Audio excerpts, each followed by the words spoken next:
अस्सलाम वालेकुम, आप देख रहे हैं टीवी 49 न्यूज यूके और मैं हूं मुनीर पीरजादा। आइए आपको ले चलते हैं आज की खबर की जानिब।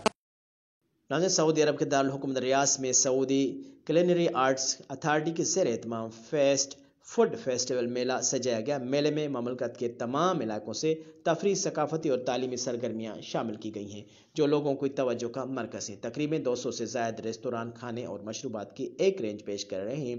मेले में मकामी और बैनुल अक़वामी शेफ्स मुकाबले के ज़रिए अपनी महारत का मुज़ाहरा कर रहे हैं। मेले में सऊदी अरब के इलाकों के जोन जैसे जुज़ान, अलकसीम, अलजोब, रियाज में मुख्तलिफ खानों का गहरा विरसा है, जैसे लहम शोरबा, लहम मंदी, मसूब, मतबक, जरेश, सऊदी गावा।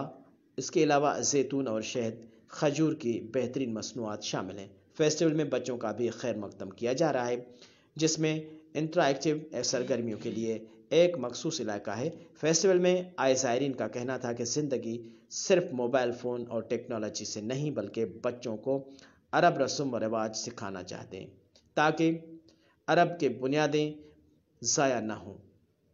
फेस्टिवल में 4 वर्कशॉप्स भी मुनक़िद की गई हैं जहां माहिरीन ने जदीद तरीक़ों से खाना पकाने का मुज़ाहरा किया।